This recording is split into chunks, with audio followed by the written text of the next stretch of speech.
aka Anew creation.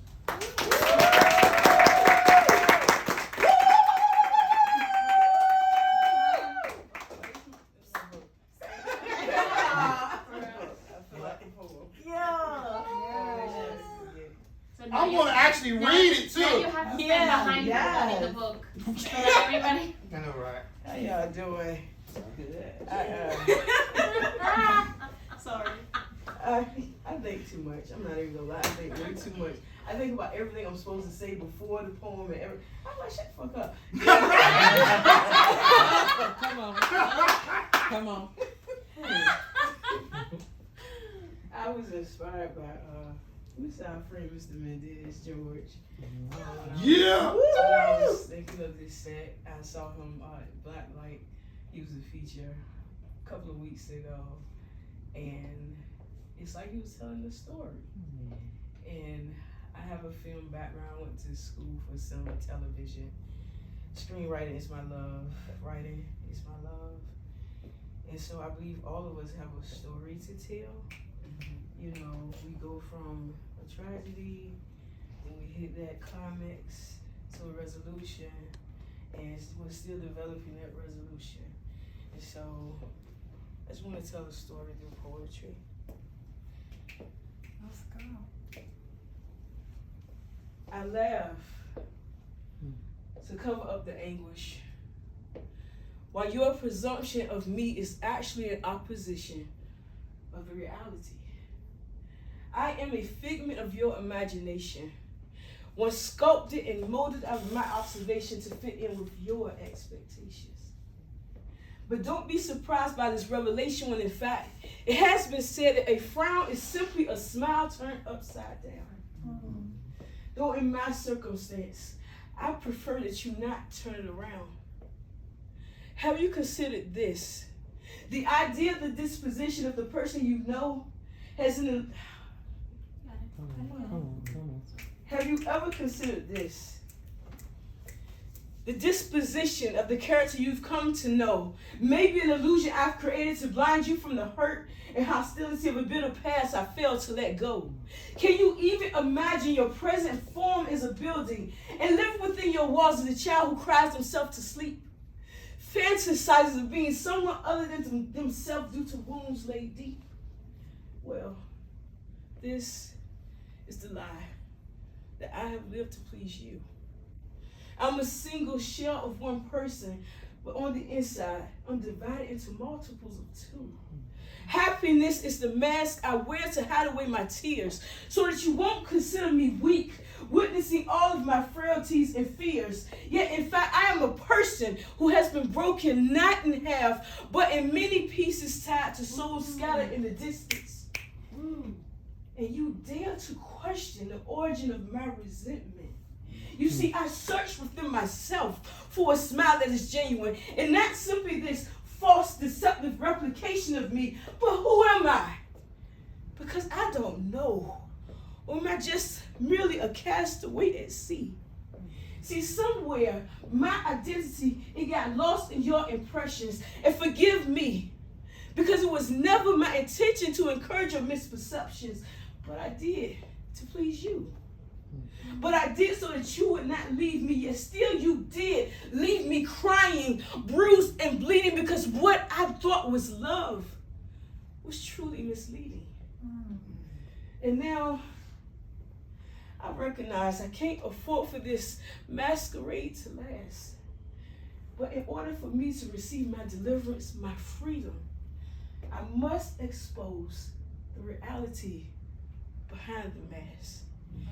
And so therefore openly I weep, confessing all of my sins, with a mindset founded on hope that this inward agony will soon come to an end. And while your opinions might change, and you assume me to be soft, at this point in my life, I really do not care, because it's time for me to take this mask off.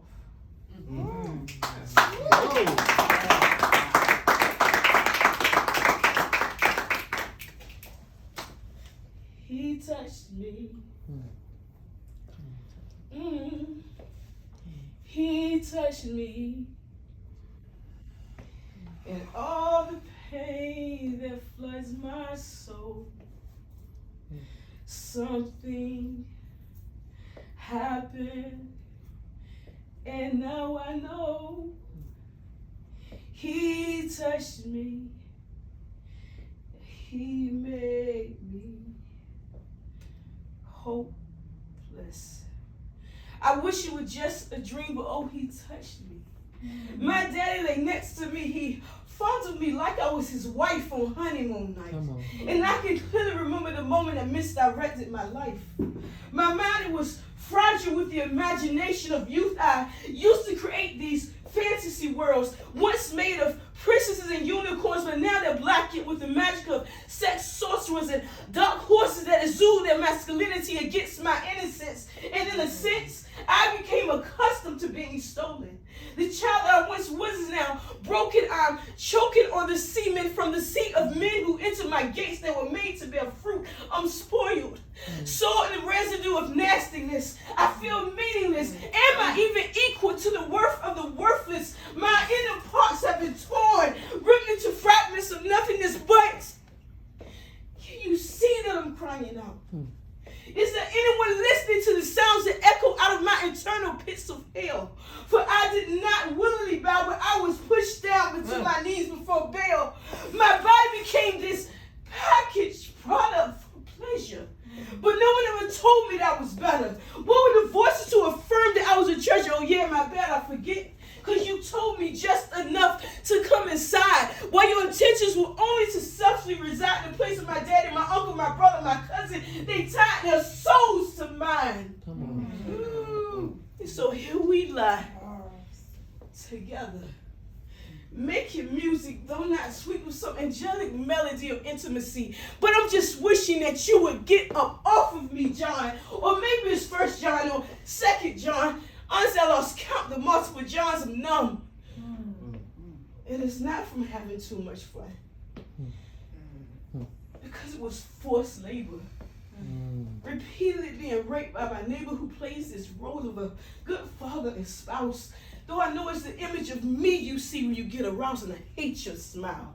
Because it's that same damn expression when I could feel your muscles flexing and your chest hairs pressing against my flesh, and he touched me. He touched me. And all the pain that floods my soul, something happened, and now I know he touched me, and he left me looking for answers. But all I run into are these dark, dead ends. Inwardly, it's like an eruption I fight to hold back. But for how long can an individual implode as opposed to explode? Anxiety, worry, esteem so low. Circles of trust versus the mistrust. It's a scattered puzzle with no absolute directory toward completion. But where is the assurance of my mental stability instead of walking around on this constantly shaky ground? I feel like it's the enemy tempting me to say that I'm crazy, that I'm insane. But if I profess damnation and I hinder my own elevation of reaching God's true revelation of his designation appointed for my life. But I can't pretend that my spirit isn't in strife. Sometimes I want to die, but I can't. Simply for the fact that he won't let me. And so I attempt to figure out how exactly am I supposed to live. My mind is loaded up with building blocks, no letters. I keep seeing these countless blank spots when suddenly the answer appears for me to rest in his rest. It's a sigh of relief. The complications, they gradually disappear. The coast, it begins to get a little bit more clear for me. No longer am I feeling so trapped, lost inside of this fantasy, which has actually been a nightmare where the enemy has been robbing me of me. But I guess what I'm finally trying to say is farewell to you, turmoil. Sometimes after the turmoil is over, I have to be reminded that I make beautiful sense. I cause wildflowers to be meek and mild-mannered.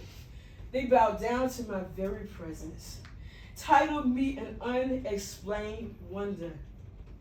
An existence miraculously concepted is me, and I'm not simply a theory, but I am godly spontaneity made manifest, and yes, I make beautiful sense. I am the living breath that leads you beyond mediocre thinking. I am that woman that summons you to get up off the surface and dig deep. Dig deep into the ashes of brokenness into mended. Stolen now retrieved, torn down yet found and lifted. I make beautiful sense. I am walking art divinely crafted by hands of love. And my creator, he nicknames me to the chaos. Envision me more than a dime piece because I am a diamond, perfectly pieced together by his artistry, formulated to the gravitational pull of what he defines as glorious and good. I make beautiful sense. I can make the doves cry and the lyrics rhyme. I cause broken phrases to transform into perfect sentences. They develop line by line into paragraphs novelized into adventurous worlds. I am the inspiration of stories yet to be told. The author of tales out loud, and I stand strong. I stand bold. I am a woman of substance, of essence, magnificence, and wealth. I have been classified as more than a conqueror. A she-warrior who's fearfully, and I am wonderfully made. And you know what? I don't mind carrying, no swinging my sword. Because when all is said and done, it's in my God's eye that I just make all kinds of beautiful, beautiful sense. Thank y'all.